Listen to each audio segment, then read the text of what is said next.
know, we are having the Congress of Municipal Movements next month in Detroit. We would love to have any of you come to attend that. If you want to come, you have to register in the next week. Because we got to figure out housing and food and all that stuff. But a big part of what we've been working on is being able to ensure that organizations can send delegates to participate irrespective of the cost of sending people to Detroit. So we've been doing an extensive crowdfunding campaign to be able to cover the travel costs of delegates from low-income and people of color-led organizations. We really do not want cost to be a barrier to participation in this project. So anything, even pretty small, that you can contribute to help that goal is really important. We have the link to our crowdfunding page is on the Symbiosis website, which is symbiosis-revolution.org. And we've been doing pretty well so far as being able to bring in enough money to get comrades in from Mexico and the West Coast and all those distant places. But we do need more assistance on that front. So anything we can do to help will be immensely appreciated. If you have any questions about how to do that, you can just talk to me or Kelly. You can also give just in the form of a check, in which case you want to talk to Dan or Brian, because they're handling that side of things. Thank you. All right. Well, I was asked, or conscripted, however you want to think of it, to facilitate this panel.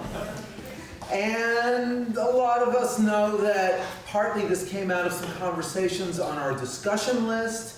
If you're not already on the ISE discussion list, please let Blair or me know and we'll put you on it. We'd love to have everybody who was here this weekend.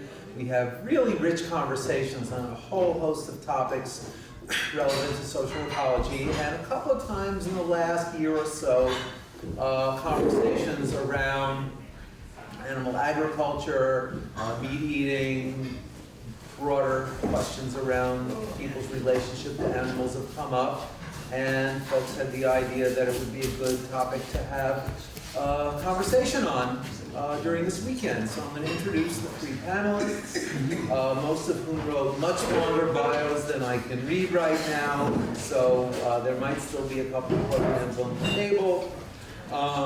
We'll start with Laura Schleifer, who coined the word artivist to describe her vocation as an artist activist. She's a total liberationist, vegan anarchist writer, theater artist, and educator whose work has spanned the globe from the Middle East to China to Nicaragua. She wrote an original feature screenplay called The Feral Child, which was a Sundance Screenwriters Lab finalist. She's spoken at a number of academic conferences and is currently working on her first book titled Liberating Veganism: How Dominance and Control Issues Are Sabotaging the Movement and How to Free Ourselves. Then we'll hear from Grace Gershuny, who's taught with us here at the ISE since 1986, mostly focusing, of course, on agriculture and food system issues. She's been a member of the board since the early 2000s and has taught in many of the degree granting programs that we've had over the years. She was the main developer of some of the first farmer-led organic certification programs for the Northeast Organic Farming Association, worked for the USDA on the national standards, and tells the whole saga of that experience in her book, Organic Revolutionary, which is about to come out in a revised edition through Black Rose Books. Finally, she's now the co-president of the Vermont Healthy Soils Coalition and advises climate and food justice-oriented groups such as the Center for Grassroots Organizing, the African Diaspora Earth Care Coalition, Extinction Rebellion, and many others. And then finally, we'll hear from Mason, who, as we all know, is an organizer and writer in Detroit on the coordinating committee of Symbiosis, and lead organizer for the Motor City Freedom Riders, which is a Metro Detroit organization of bus riders organizing for transit justice. He's also on the board of the ISE, and his work focusing primarily on movement building and ecological philosophy has been published in places like In These Times, The Ecologist, Perspectives on Anarchist Theory, Socialist Forum, and the Journal of World Systems Research. So they'll each have 15 minutes to present, and we'll open it up for conversation. Laura, you're on. Okay, first of all, thank you for being open to hearing about this subject matter, because I know it is pretty fraught subject matter, lots of different opinions on it. I want to talk a little bit to start off with about kind of how I became to understand that animal liberation is really an integral part of liberating humans from oppression, and of course also ecology and our relationship with nature. And so I'm going to start off by talking about my childhood, and I actually grew up in a farm town across from a farm. There were animals that I knew personally that sometimes ended up in our freezer. So there was always kind of a more personal connection with this idea of meat or animal products. It wasn't like it was just some sort of anonymous, disembodied sort of object. And that kind of always informed my way of thinking about that issue, that animals were subjects, and that they had their own identity, and that they had their own lives and thoughts and goals, and that they didn't, want to die. So that was kind of, and I also always kind of saw a connection between that and this sort of just underlying violence that was kind of very quotidian. It was like every day there was this violence that was happening that no one was talking about and no one was acknowledging, but yet it was happening, and it kind of forced us to compartmentalize, that we weren't able to really open ourselves to that and really think about the meaning behind what we were doing, because if we did, we would have to think about that act of violence that we were participating in. So that was something that I kind of always knew was kind of the foundation of this issue. But I myself was looking at this in a compartmentalized way still. I was seeing animal rights as being kind of its own issue, and I was very active with animal rights activism when I was in high school, and then when I got into college and beyond, I became much more involved in human rights issues and anti-war and anti-US imperialism, and animal rights was always there, but it was kind of more on the sidelines. And, like many human rights activists, I kind of saw it as, well, I do care very deeply about animals, but, I can't put all my energy into this, because what about all the human suffering and the human oppression that's going on? And what about all the suffering that my country and my race and etc. is inflicting on people? So I kind of pushed it to the sidelines. And then 7 years ago, I had been vegetarian for a long time, back, going back to high school. But I went vegan, and I started to read more about this issue, and I started to become more aware. And actually, there was a Black queer radical vegan who I would really recommend you check out his writing, Christopher Sebastian McJetters, who really kind of brought me into a side to the vegan animal liberationist movement that I didn't know existed, but that I was very grateful to find out existed, because we were calling it at the time the pro-intersectional vegan movement. Goes by different names, radical vegans or total liberationists, but basically it's really a movement to kind of look at how all of these issues interconnect, and specifically, how does our dysfunctional relationship with other animals influence human oppression? and of course also affect the ecology and our overall relationship with nature. So, and with each other, again, I can't stress that enough. So when I started to realize that, that really became this like very earth-shattering realization to me. And I started going all the way back to the beginning, again, like Murray Bookchin, where does hierarchy come from? And why have these systems of oppression developed?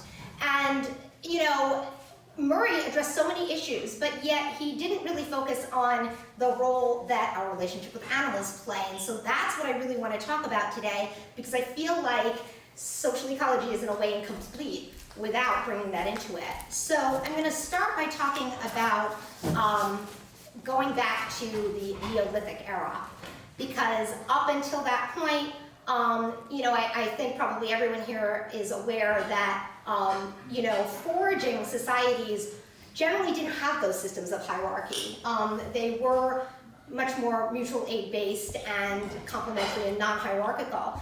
And something dramatic happened during the Neolithic era. Now, Murray Bookchin talks about a lot of different aspects of what happened and why that happened, but I definitely want to specifically talk about the domestication of animals. So what happened was that certain human communities, so this is in, of course, the Fertile Crescent to start off with, Mesopotamia, they would attach themselves to certain herds of animals.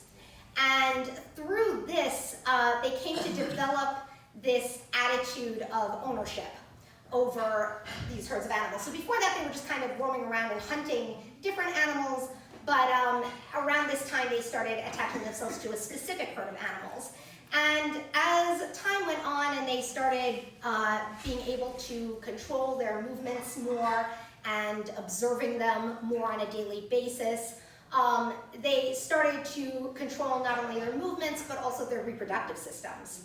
And it's believed that up until that point, actually, men did not realize the role that they played in human reproduction. They thought that you know, women would just spontaneously swell with pregnancy and they played no part in it. But when they realized that, that really was a huge revelation to them, because they started controlling animals' reproductive systems. And one of the ways that they would do that is that they would originally kill the males and maybe just keep one as the stud, and then they would, you know, have him impregnate the females, and then of course the babies would be where they were getting their, you know, in those days that was basically their form of wealth. They certainly didn't have currency yet. And as time went on, they would do other things, you know, where they started to castrate the males. And then from there, it went to actually using the males, this was hundreds of years later, basically for labor, right? They would use them to pull plows and all this sort of thing. And if you look at the history, this is also when there started to be patriarchy, and a big part of that was this idea of, well, if we can control female animals' breeding habits and systems, then why can we not control women in the same way? And they started to realize that they could. And around that time, that's when you started having men with, like, one man with all these wives, and having as many children as he could, because, again, that was seen as a sign of wealth and status. And, you know, there was kind of a parallel going on there, where the way that they were treating animals was informing the way that they were treating women. Eventually, slavery also developed, right? And you would have men going in, and they would kill the men of the tribe that they wanted to take the resources from, and then they would rape the women, impregnate the women, and then the same pattern happened. They started castrating the men, right? Okay, so so basically, I mean, there was kind of like this pattern that was set up, and what I want to say is that basically this kind of led to a lot of things. First of all, colonialism really was very influenced by this, because when you have animals, you need a lot of land. You actually, right now, 45% of the Earth's surface is used for agriculture, and the majority of that, 80%, is used for animal agriculture. I'm sorry, more like 75%. But it's a large percentage of the land is used for animal agriculture, because animals take up so much more land and so much more resources. And so therefore, that has been a major driver of colonialism all through history, starting back in ancient times when you had the roaming herds. They would have to roam. This is why there were nomads in pastoral societies, because you couldn't stay in one area. They would overgraze the land, and then you'd have to move on. And that group, actually, they became the most warlike, because they were always looking for more pasture and more land, and they would invade the farming communities, and they became the ruling class in the end. They became the lords, and the original farmers became the peasants. Capitalism was dramatically influenced by this. In fact, actually, the word capitalism comes from per capita, which is per head, and it's per head of animal. So, you know, in terms of just this whole idea of human domination over nature, this idea of human ownership over nature, and, you know, certainly the last, I think, because I probably only have a few minutes left, right? You have 3 minutes. I have 3 minutes. Yeah, so I mean, another thing that I want to talk about, just to end this, is this issue of, once you have this system set up, this apparatus to treat animals in a certain way, where you basically violate every natural right that they have, it leaves humans vulnerable to being animalized, right? Because then all anybody has to do is to convince, you know, if it's somebody that's in a position of power and they convince their people that these other people are more like animals, then it becomes justifiable in the minds of the oppressor class to deny that person their rights, because suddenly they have lost their citizenship, if you will, in the human club, and they're out of it, and now they're animals, and you can do whatever you want to them. And so this is actually a really key component of the worst kinds of atrocities. You know, if you look at genocide and enslavement and war and all kinds of human horrors that we inflict on other humans, this animality issue is very much at the root of it. So I think that if we are going to build this new society that I think all of us here want, that is not going to have these sorts of oppressive ideologies and practices and systems, and we want this new relationship with each other and with nature that is non-hierarchical, that is not based on violence and domination, I don't know how we can possibly do that without addressing this very pivotal issue, because it intersects and overlaps with every other system of domination and hierarchy. Thank you.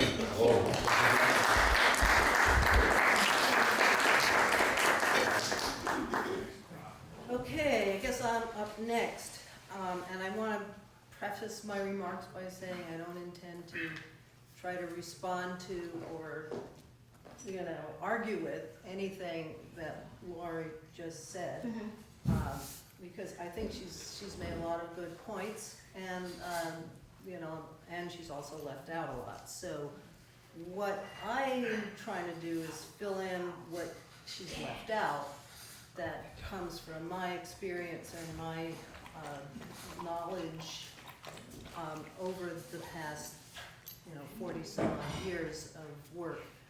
And but before I start, I actually wanted to do something that we probably should have done at the very beginning of this seminar, and that's acknowledge the fact that we are occupying land that was stolen from the people who lived here and used the land. And, you know, even stolen is kind of the wrong word, because they didn't have that sense of possession and ownership of the land, and that's one of the things that we need to think about very, very intently. So the Abenaki people in particular,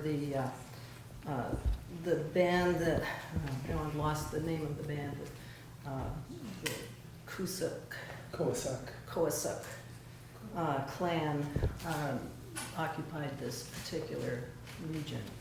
So thank you to those people. So soil has always been one of my primary focus points in learning about how to produce food and learning about how to produce food that's healthy for humans and planet and everybody.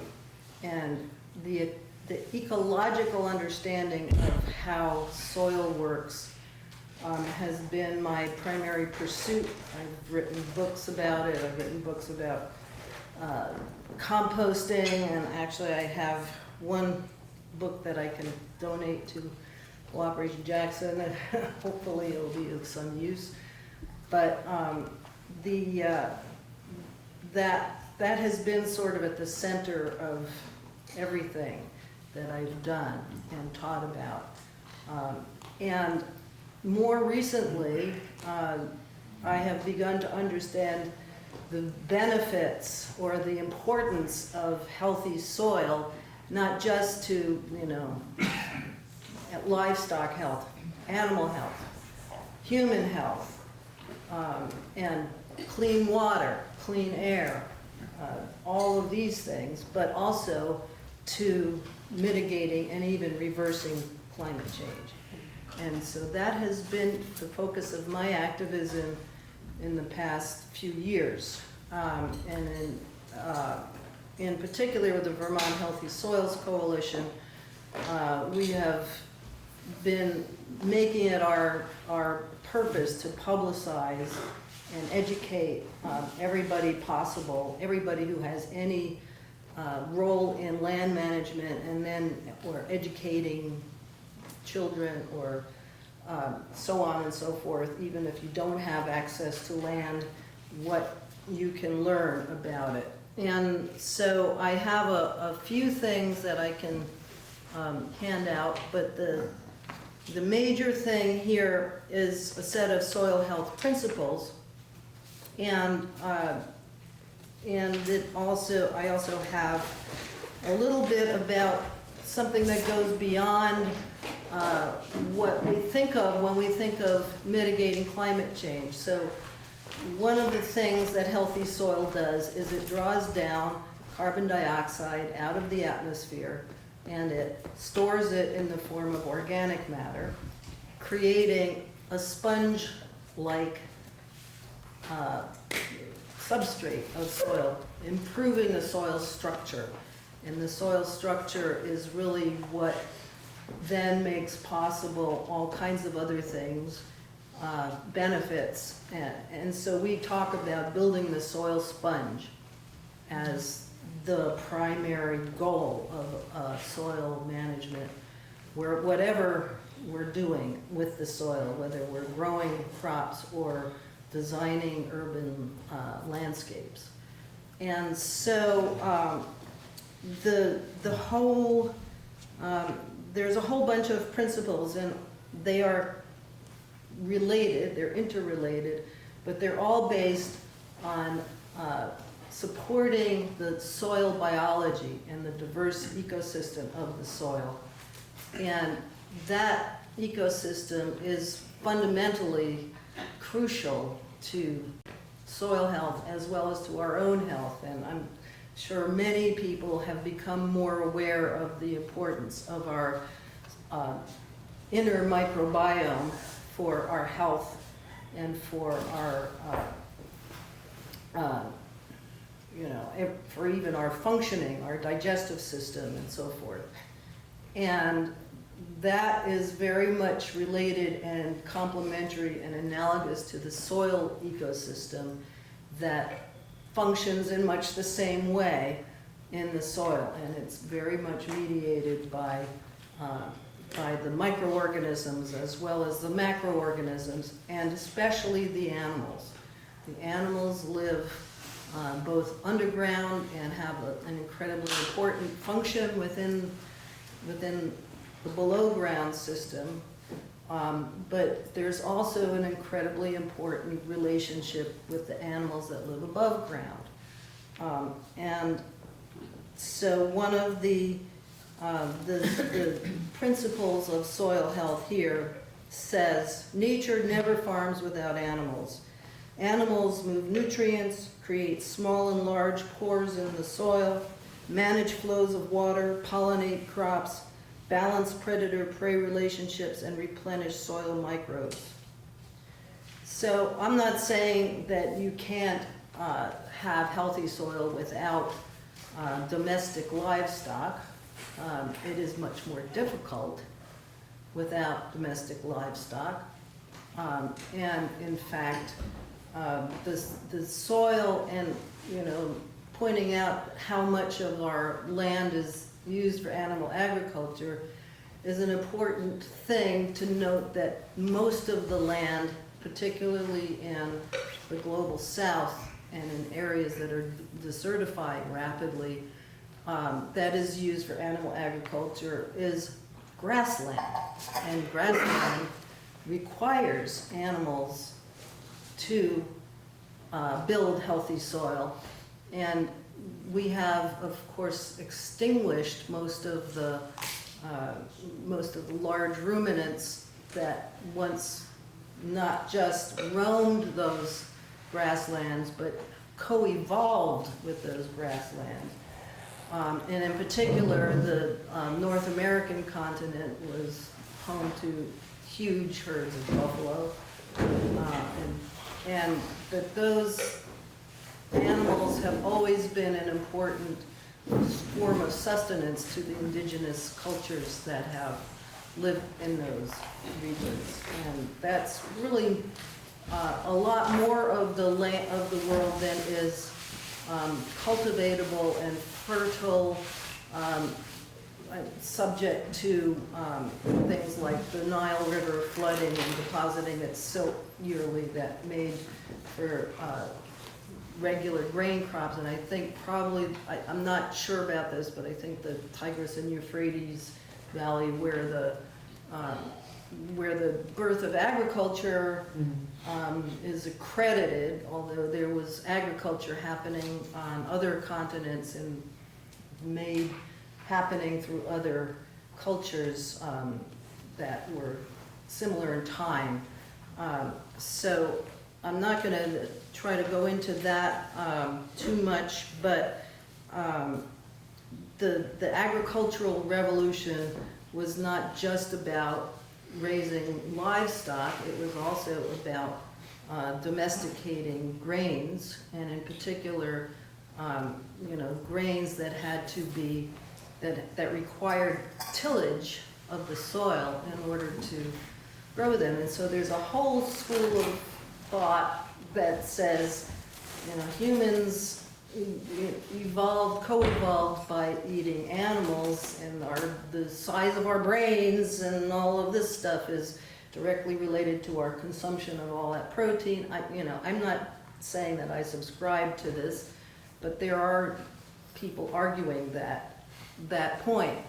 But I can say that the development of tillage of annual crops like grains has been one of the most destructive outcomes of the agricultural revolution.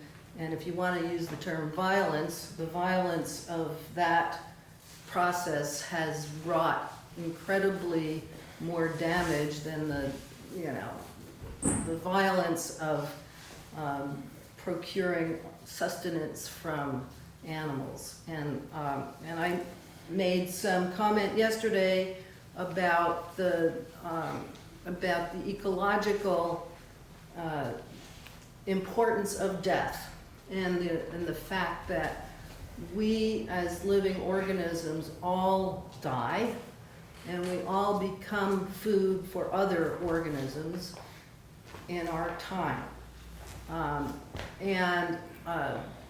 You can argue about the different ways in which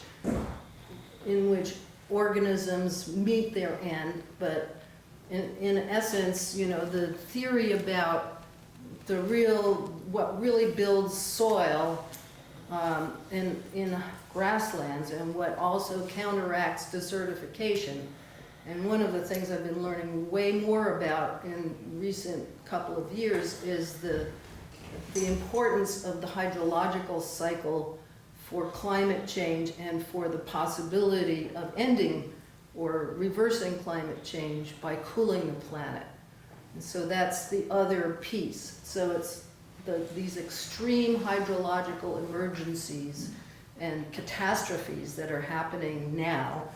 And I visited Puerto Rico last year and saw firsthand both the devastation, I wasn't there immediately afterwards, but the devastation that was still there 6 months later, and the incredible network of agroecological farmers who are working to provide, to grow food sovereignty on the island.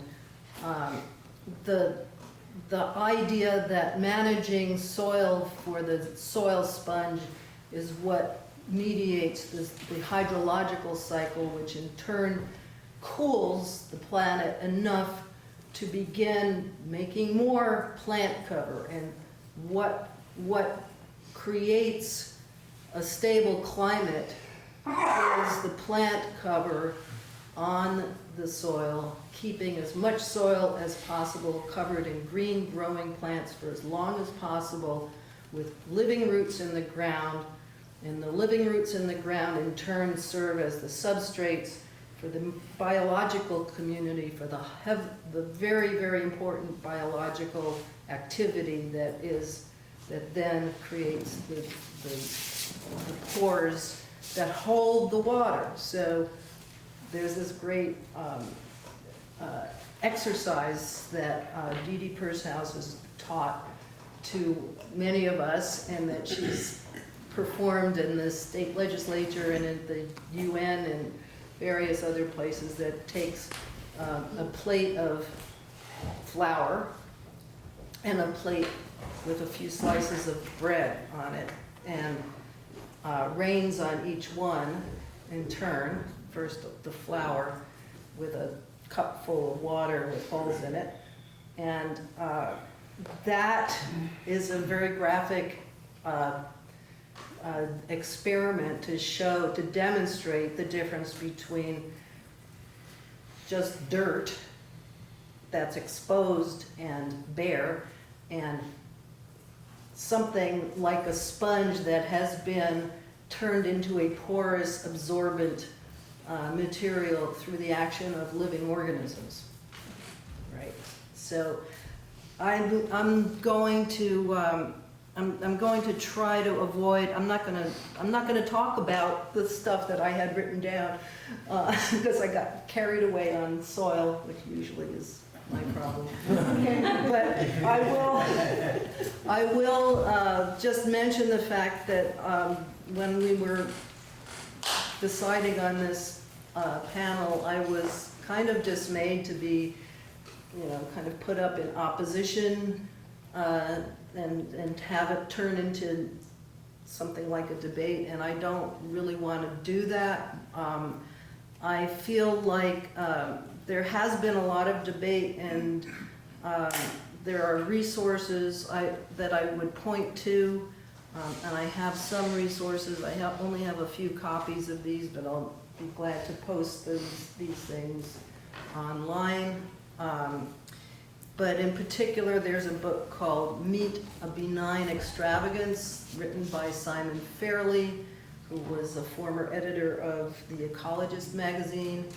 And I couldn't find my copy of it, which was really distressing, but I did find a couple of commentaries online, including one by George Monbiot, who renounces his veganism on the strength of Fairley's book and the case he made there for some of the misconceptions that have been repeated about the amount of water that it takes for animal agriculture and so forth. So I'll stop there and look forward to conversation.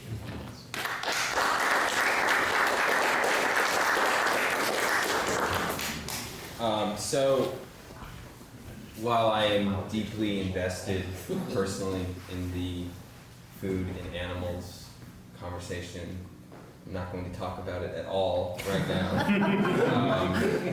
I would like to instead spend some time critically engaging with the broader philosophical perspectives on animals, nature, and human society within social ecology, because I think there are some key pieces there that are not carried to their logical endpoint. And I think the way that social ecologists have talked about animals up to this point has actually been profoundly limited and kind of constrained by our own cultural understandings of what the differences are. So one of the things at the centerpiece of sociology's philosophy of nature is these categories of first nature and second nature. And this is one of Book's most important insights of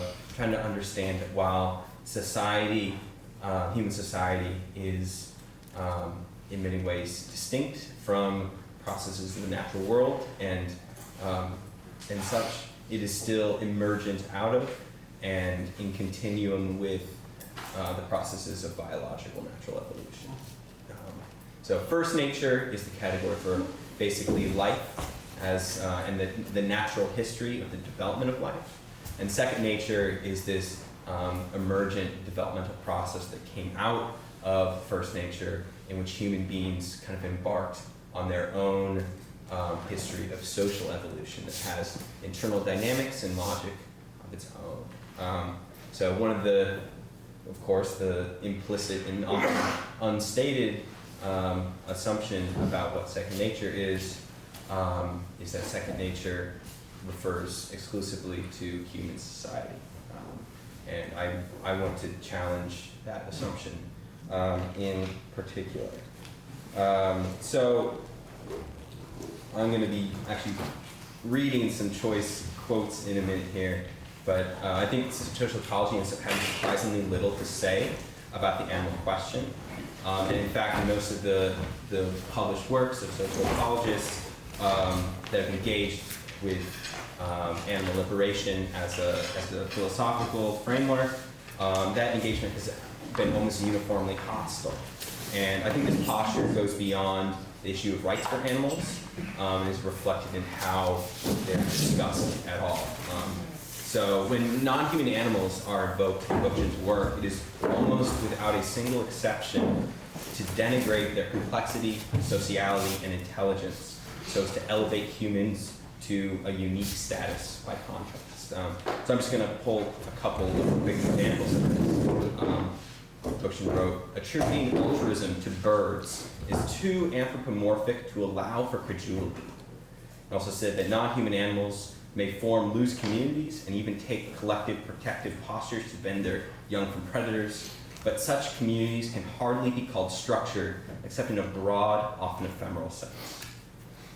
Society specific to human beings, indeed an expression like social insects, is from my standpoint nonsensical and oxymoronic, conflating a fixed genetically programmed aggregation of animals with a developmentally structured consociation of humans. And lastly, the protracted dependence of the human child leads to bonds of lifelong commitment, even as the mother becomes occupied with the care of new and younger siblings. Sharing food, collective caretaking for the young, an abiding sense of responsibility to the infirm and to the family group as a whole, all yield a clearly discernible human family structure to an extent that is largely unknown in chimpanzees, our closest primate relatives, among whom even the sharing of food is idiosyncratic at best, apart from the mother-offspring relationship, and the sick are actually shunned. So I picked these specific examples because each and every one of them is 100% unambiguously untrue. And most of this writing was happening in the last century, and in the time since then we've witnessed pretty stunning revolution in scientific thought and understanding in the worlds of ethology, animal behavior, sociobiology, socioecology.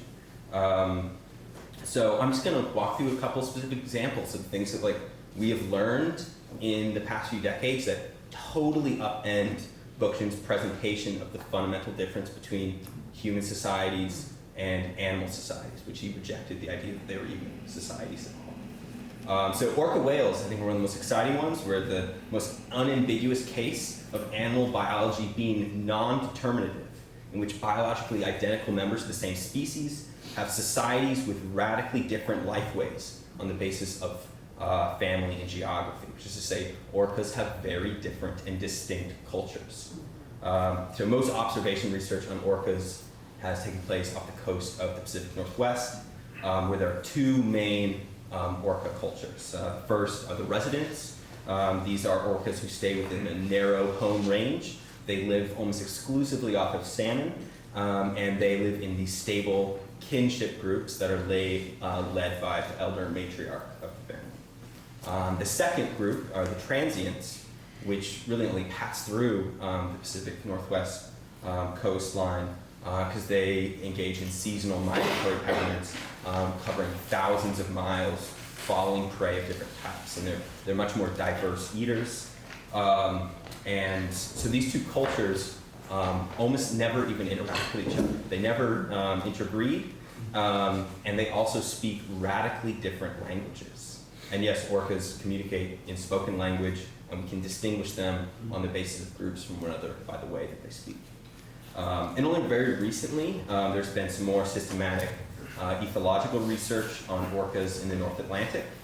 We've discovered an entirely different third culture of orcas who live around Iceland. And unlike the transients and the resident orcas, Icelandic orcas do not live in permanent, lifelong pods, but in these temporary associations for specific and temporary hunting expeditions.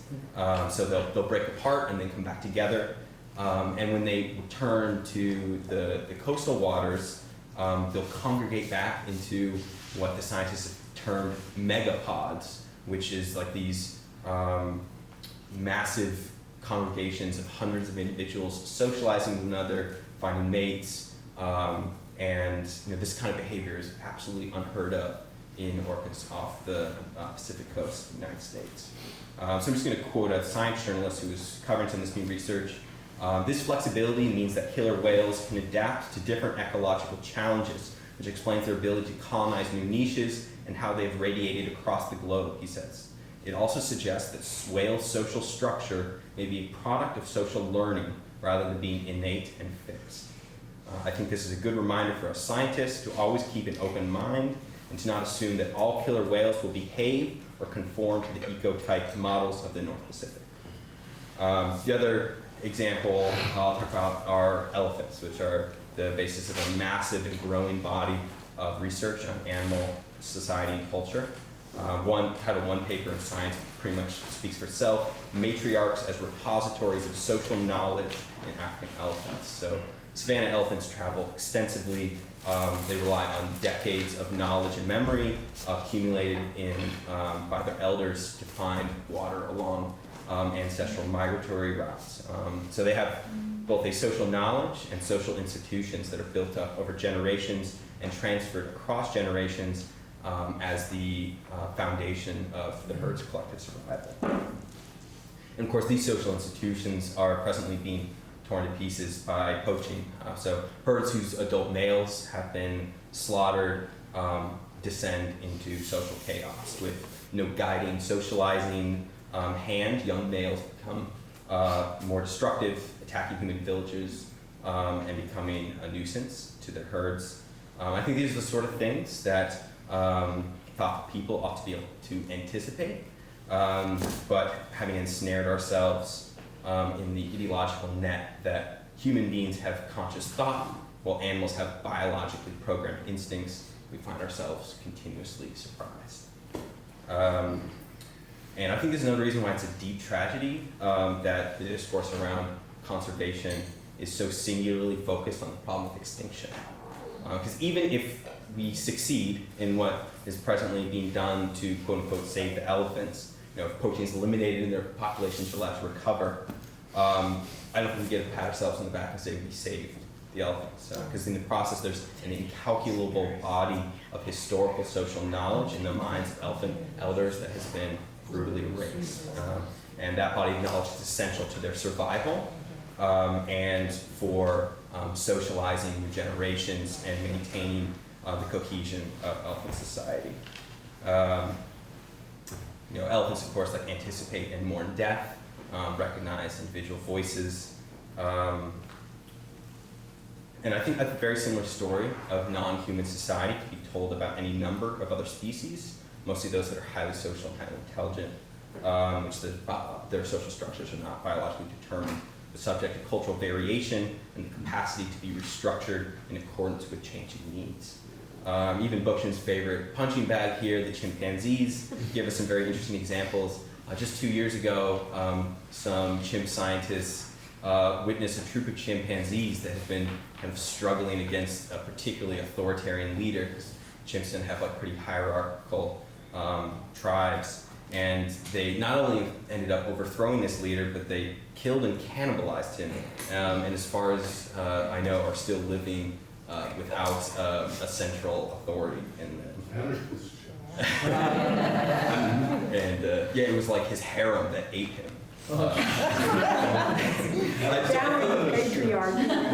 I think a deeper posture of intellectual humility is needed, considering the inner and social lives of animals, so that we're open to the kinds of things that we can learn. I mean, we've lived alongside elephants for the entirety of our species' existence, and it's only in the past decade that we've learned that elephants can communicate across many miles with one another through these deep vibrations they feel in their feet.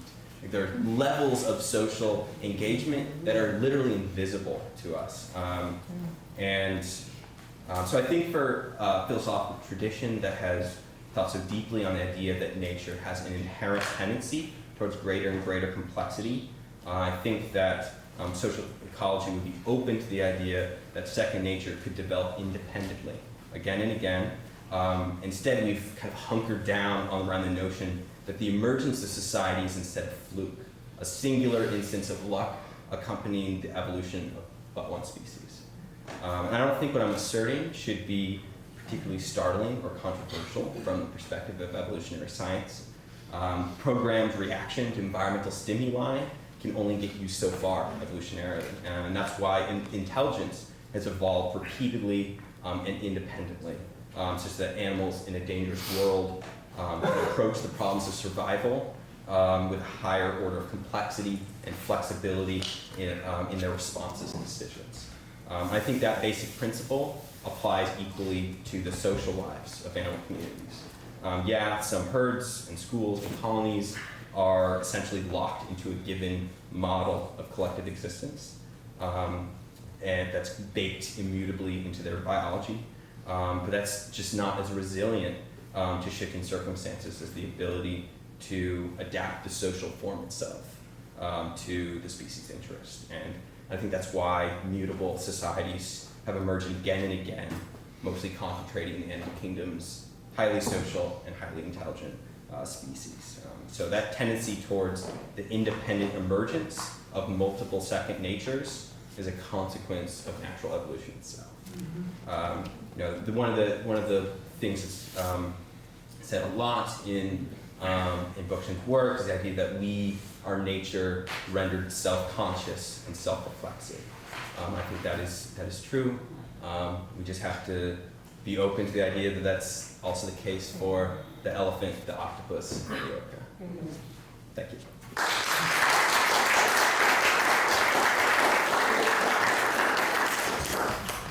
Lots to think about, and what we decided we would do is open it up to conversation and come back to the panel, certainly at the end and maybe at some point in the middle. How much time do we have?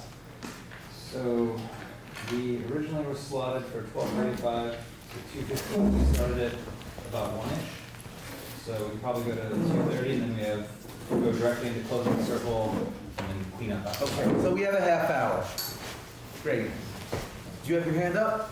Yes. Okay, and then Dan, and then Cora, and then Dan, and then Jude. Yeah. Okay, so very interesting spectrum of thoughts here. Thank you for participating. First, I just wanted to suggest a couple of texts that kind of give some coordinates that were in the background of this. One is like Peter Steinmeier's piece, Ambiguities of Animal Rights, which is kind of social ecological critique, not necessarily of animal liberation in general, but of a very specific kind of argument based on the rights concept. It's worth looking at as the background of this. And the other I would suggest is the Symbiosis crew. I don't actually know who wrote it or was collective, but was it interspecies? That was Dayton who wrote that. Dayton, okay.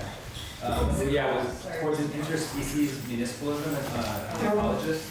And Dayton was supposed to be one of the panelists that couldn't make it. So I think those are like two very different perspectives on this discussion that are engaging with each other in interesting ways. Where are these pieces? Google them, they're online. One's on our website, the other one's on the Ecology website. Second, just as a counter tradition from Bookchin or a quote, this is from his 1985 Forms of Freedom lecture. We still need a culture based on a different view of people, difference, and experiences, including to animals. One based on reason, sympathy, love. There's a certain consensus, a certain basic understanding that if you're a pacifist, that you will be predisposed not to be cruel to animals at the very least, and not to eat them at the best. Movements against a warring mentality of basically patriarchal mentalities. So I've got this long unfinished article on animal relations and social ecology. I'm looking for some of these and contrast the ones you highlighted. So it's interesting that he does speak positively of this at various points, even if he himself was not eating that diet.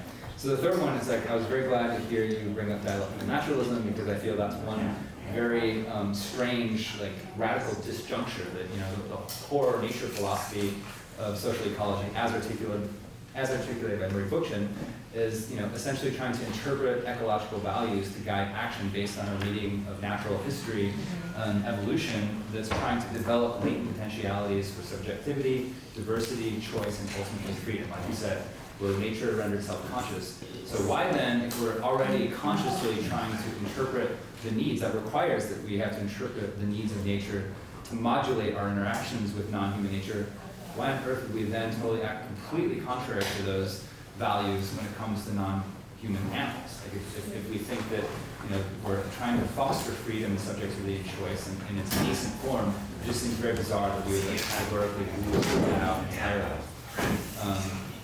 That's it. I'll stop there. Cora's next. Yeah, one thing it's interesting to reflect on is as humans as animals. And in as much as we're giving subjectivity or social life to non-human animals, in what ways are we scrutinizing human beings as having animal behavior or evolutionary behavior that translates into our actions, and what do we do about that? I think one of the most interesting treatments of that is Peterson and Wrangham's book Demonic Males, which is about the origins of human violence.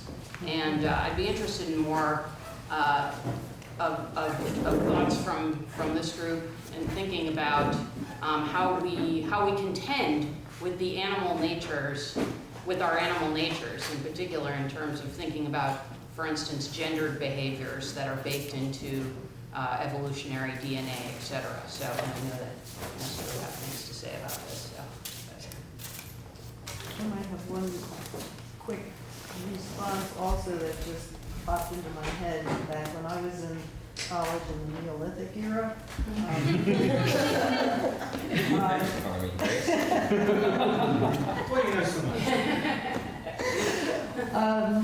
A popular book that was based on animal lithography was called On Aggression, Conrad Lorenz, and I can't quite summon up what his thesis was, but he was essentially, looking at how aggression happens in the animal world and how it gets translated into human aggression. More than that, I can't say, but I think it would be interesting to revisit that. Yeah. Yeah. And as a former biophysicist, I have to question the notion of evolutionary DNA. Lorenz has been largely discredited. But a couple points. First of all, thank you, panel. This was really fascinating, and it was a discussion at a whole different level than I had anticipated, but I appreciate it.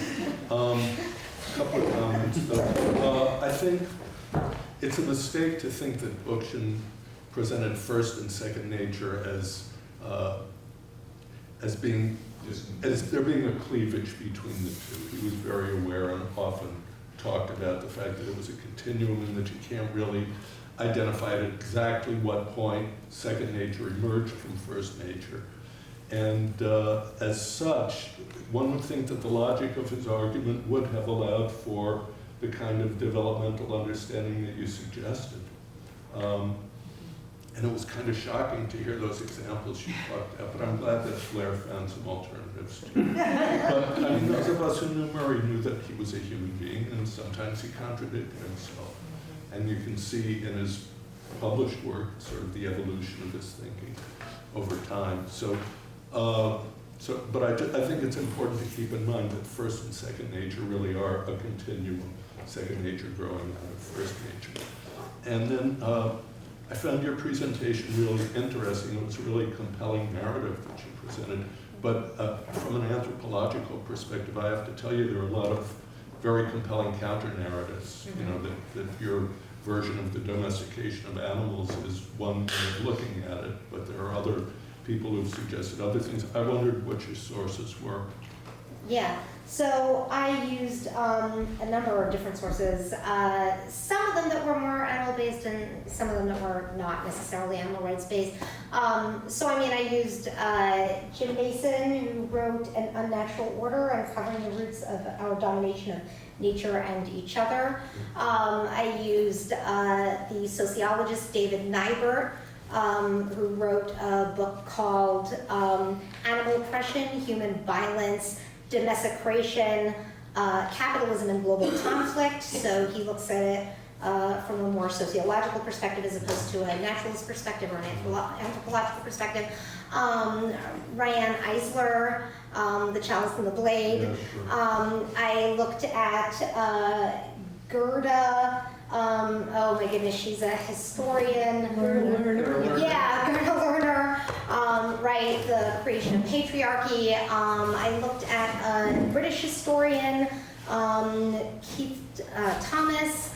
So I mean, I looked at a number of different perspectives, but honestly, I've also just, this is specifically for this talk, but I've been reading a lot of different, Will Tuttle, he's more animal rights based as well, but I've also just been reading on this issue more generally.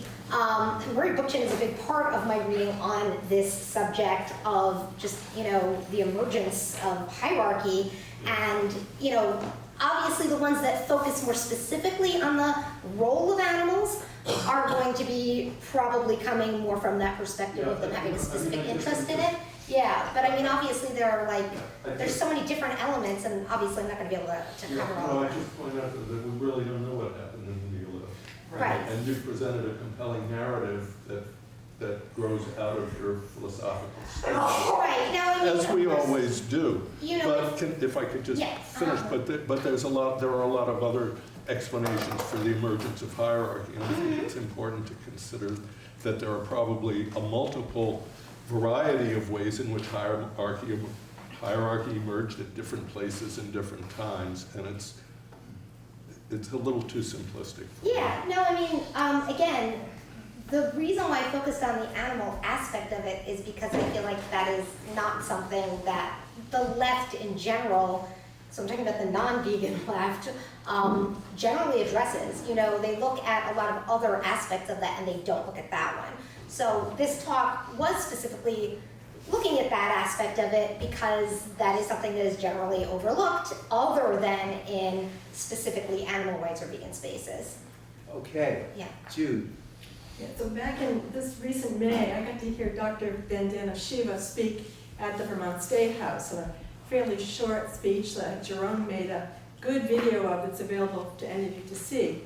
And I hope to bounce this back to Grace in a minute, because then Grace got to spend several days with Dr. Shiva. But the big idea that she presented in this talk was that we already have most of the tools we need to turn the tide on global warming and extinction. We've got a knowledge base based on farming, on treating the soils right, on animal husbandry, to turn things around on the climate, which was a pretty stunning big idea. She put out a few facts like there's 25 million gas guzzling tractors in the United States alone, let alone in the world. Those things spew out carbon like crazy. I was in Cuba in 1989 and 1990. During a special period, I saw the change that had already happened by that time when Cuba had managed to breed oxen, donkeys, mules, horses, enough to do some work to take place of machines that no longer had oil or gas being supplied or parts.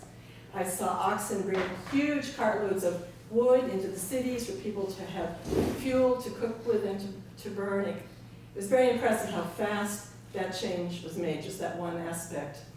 So I was wondering, Grace, you would say a bit more about things you might have learned being around Dr. Shiva those 3 days. Well, first of all, I wasn't around Dr. Shiva those 3 days, but I certainly, you know, one of the many wonderful books that she has written is called The Violence of the Green Revolution, which is another aspect of violence. And so that, yes, we do have the tools and the know-how and the economic potential to reverse climate change now, and her message I heard her give previously, and that's the message that is the message that I think is important, is that we don't have to have high technology solutions. We do have to cut carbon emissions. We do have to end fossil fuel use, but that's not enough. We must restore soil, and in restoring soil, we restore habitat, we restore biodiversity, we restore, begin to reverse the species loss and extinction, et cetera, et cetera. It's all part of the same issue, and the issue is capitalist industrial extraction of resources and exploitation of land, people, animals, and anything else they can get their hands on to extract profit. So I'll leave it at that. I saw Duncan's hand. Go for it. Jan Concept wrote a book in 2004 called Effective Neuroscience, and it was based on animal research and talked about primary processes in feeling that were concomitant with human babies, and the absence or presence of maternal care in behaviors, and neurophysiological templates which are being researched on the human level by Moshe Ziff and people at McGill vis-a-vis telomeres and epigenetics. So in that part of Briffaut that you didn't finish with in Ecology Freedom suggests the journey from the unconscious to the conscious as a human, most specifically human development, but not abstracted from the animal world or the natural world at all. And there's actually, as Danny would say, a continuum. So that, if you want to check that out. Yes. Yeah, just a comment to add to this. Coming from Canada, I feel like one of the, it's relevant here too. As a settler, I feel like one of the cardinal directions that I need to take when I'm talking about food systems management is what does Indigenous land management look like? What does Indigenous resource management look like? So I just want to bring up two examples that are happening currently in Canada right now. A new national park in the Northwest Territories was just announced last week, composing over 27,000 square miles, that is being co-managed with the Dene. This is a really great step forward. I don't think that it's necessarily going to solve all problems, but certainly if we want to look towards positive transitions to sustainable systems management, whether it's just natural space or there's food that's being harvested in those territories, having the benefit of thousands of years of knowledge and traditional practices, I think is not only something that is morally necessary if we want to combat colonialism, but it's also just very practical.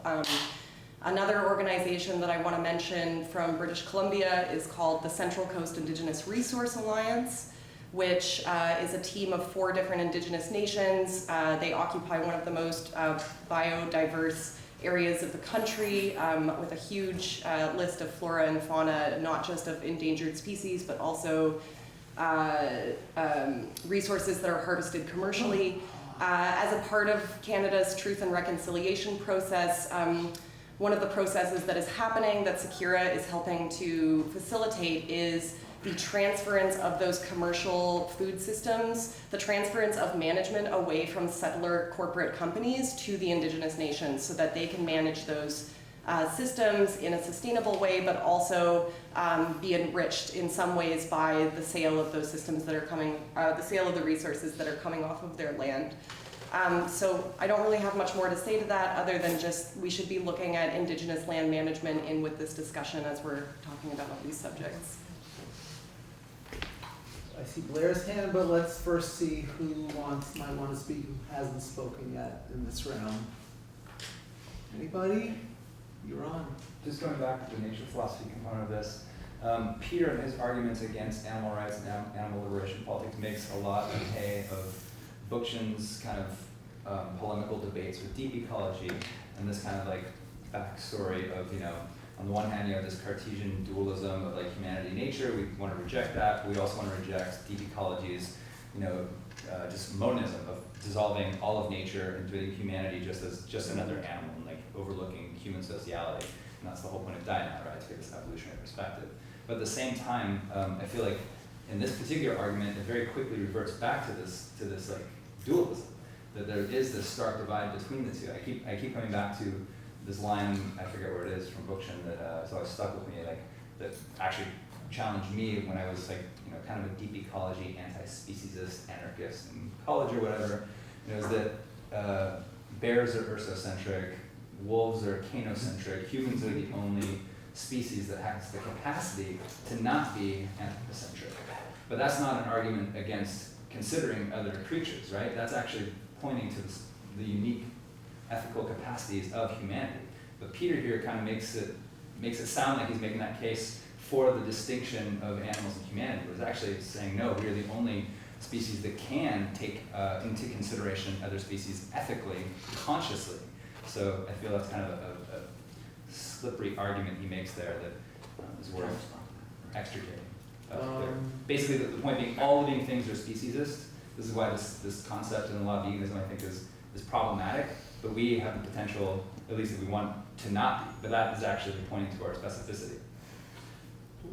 Mason wanted to respond quickly, and then we'll go on to Nesta. So I think one of the things to keep in mind of why Bookchin was so insistent on distinguishing animal community from human society was, one, because he was kind of in the cultural blinders that animal societies are the same, they're mutable, they're biologically determined, is that you didn't want reactionaries to be able to make the case that human society is fixed as well. So he's got a quote from Remaking Society. He says, "We fail to distinguish animal communities from human societies. We risk minimizing the unique features that distinguish human social life from animal communities, notably the ability of society to change." And that's one of the things that was like undergirding most of this other kinds of bad arguments. As far as like the ursocentric bears, I think it's also worth pointing out, like, we know unambiguously that there's quite a significant degree of interspecies altruistic behavior from other animals. I mean, like, the most common, most well-known version of this is dolphins and whales saving human beings who are either under threat by sharks or drowning of such things. But there's lots of other, like, less sexy versions of that that we know about as well. Hi, I think I have two things. One is, I think the question in some of these conversations is, what is at stake in letting go of the utter uniqueness of humans, and which can that be done in a great, I mean, in a selective way? I mean, how many things do we need to claim? I mean, what is the anxiety over the specialness of humans? I mean, and there's also the question, Mason, and you probably know this, but that it's not only animals who are sentient beings. There's more and more work on forests who communicate and interact, and the whole forest talks to each other and warns each other and tells stories, and there's overstress. I mean, so the idea that sentience and consciousness, sentience, relationality, all these things extend in a way in all kinds of parts of nature. I mean, we're only just beginning to kind of really know this. So that, I mean, it's kind of a question like, what's at stake politically? I mean, just what's at stake in the argument that, and I'm sort of posing that as a question, that human beings are not just human and different, but utterly unique, and how unique, I mean, in the capacity to destroy, but, that's capitalism, human beings with capitalism. That isn't innately human beings. So that would be one argument. Actually, I forgot what's the second one. Oh, I know. I mean, it's related. The deep ecology argument is that, or Murray's worry about deep ecology, and I see this sometimes in Peter as well, and in arguments that are, very well founded against what is emerging very fast is eco-fascism, and the fact that you have even these mass, insane, psychotic killers invoking ecology. And, I've been involved for a long time in feminist efforts always, from an eco-feminist, environmental feminist point of view, to push back against Malthusianism and, kind of coercive reproductive technologies and the ways those are used against women and what women they're used against and why. And, so there's always been that. But then the idea that, so there's deep ecology. So I understand the need to push back against all that, and it's a cautionary thing. You don't want to give them anything to work with. But the stuff also, though, at some level, like more deeply relating to nature in all kinds of ways, forest bathing, and the way that those kind of things get related into society, even appreciating the soil in certain ways. You see the world in different ways, and that enhances social ecology as well as ecology. I mean, I did, over time I've done various workshops and things like that on, nature awareness and science as well. But this spring I did one on listening to birds and bird language and what you hear, and where they made you sit still. God, this is hard. Boy, can you not say a word. But you have to sit still for in the same place for 2 or 3 hours and do it repeatedly, and then get together and say what we heard and where it was. You never hear it the same way again. So I think in some ways, these things all get called deep ecology and call themselves deep ecology, but they don't mean that politically.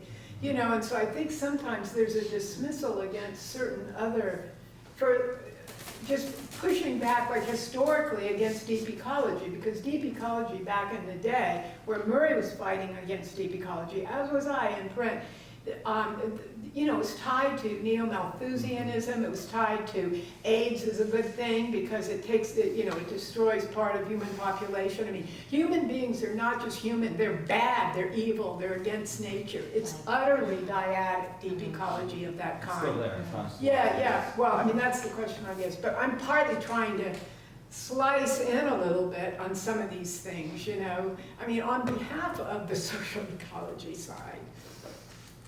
So. Let's hear from you, and then Duncan, then I have something quick, and we should come back to the panel before it's time to wrap up. Yeah, I wanted to sort of jump off the point about are humans unique, and or are they unique in just their capacity for destruction, where the only species that has come up with something like capitalism. And I was thinking, there's a good article by Lee Phillips, who wrote the People's Republic of Walmart. He wrote a book on central planning. There was it was in a scientific journal, I forget which one, but it was basically like about this whole idea of, I forget which era it was, but at some point millions of years ago, like the evolution of cyanobacteria, they released so much oxygen into the atmosphere that they like killed off a large portion of the biosphere, including themselves. So in that sense, like humans aren't actually unique in our capacity to like to like destroy like biospheres on a massive scale, including ourselves. Like the question, and it's still kind of an open question, is whether we're unique in our ability to like recognize that and change it. So, and like, I mean, I think as Mason was saying, like, you know, emergence and like second order is a part of, it's not unique to humans, right? Like all sorts of organisms down to cyanobacteria display sort of like behaviors of properties of giving rise to these emergent processes that they, you know, don't intend or control. And I guess the question is whether like humans are unique, whether we're going to be able to recognize emergence and also like somehow get it back under control, or like you know, move on to like some higher level of interaction with our environment that takes emergence into account and sort of like goes with it or counteracts it. But yeah, I mean, that's, I kind of just wanted to throw that out there. Before we go to Duncan, is there anybody else who hasn't spoken yet who wants to say something before we wrap up? Yeah, I had raised my hand. I just had Oh, I'm sorry. a question for Grace about soil. And specifically, you were mentioning something about the soil being able to help with the climate emergence. And I wanted to hear from you specifically regarding desertification of soil and how that, because that's a chain reaction and it's right now causing major migrations from Africa. And I wonder what the newest soil science is talking If we about. can just hold that for the final round, is that okay? Yeah, absolutely. Okay, so Duncan. Yeah, I think there's a historic insanity for humans in the ability to, in the disconnection between the feeling and the thinking brain to hold a baby and characterize it as lesser based on the color of its skin. And that's 400 years old and almost pathological, but is deeply within us. And that to look at how we could sort of say that, and large numbers of people do, and how we could be disconnected from the feeling of need in that child. I mean, that's both frightening, but I also think very specific to our lives and times. Yeah, I just wanted to briefly flag one other point, which is how incredibly prevalent it still is in a lot of the environmental literature to attribute the origins of domination, the origins of human destruction of the environment to domestication and the beginnings of agriculture. And that's a notion that's increasingly being challenged now. One article that influenced my thinking a lot was one that came out about a year ago by David Graeber and his British colleague David Wengrow. I can't remember the title or the source, or somebody else might, but where they pointed to evidence from recent anthropological research pointing to examples of hierarchy and domination among foraging societies and examples of highly egalitarian relations among early agricultural societies. I found this quite enlightening. So it is now 2:30, and let's go back to the panel for a concluding round. Go in the same order that we started. We could do that. No, let's go the other way this time. Reverse order. I don't know, I can if you want. All right, so I'm gonna respond to a couple of the points that were brought up. I definitely want to respond to your point, what is at stake for us in admitting that we are just another species of animal, right? And I want to kind of put my thoughts in on that. First of all, I would definitely say, I think there's two different ways of looking at that, or actually just two different answers, depending on which humans you're talking about. Because, you know, I would say on a broader level, and again, if you're looking at it in terms of more of the oppressor group, right? So we're talking more of the white population or the male or the dominant groups. I would say that what's at stake is really ego and also privilege and entitlement, and having to give all of that up and having to humble yourself and say, you know, oh, I really am not superior to these other animals. I'm not, you know, I'm different than they are, but that doesn't make me above them. But on the other hand, I don't think that that's a one-size-fits-all answer, because if you're talking about oppressed groups of humans, the answer would be quite different, because they have been, again, animalized by the oppressor groups, and so they're still fighting to have their humanity acknowledged.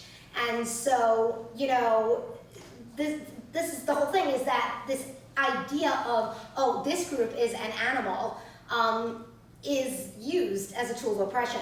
So I would definitely say that, and that also brings me to just this question about the deep ecology, right? So actually a book that I am writing at the moment deals with those same pathologies in the vegan and animal rights movement.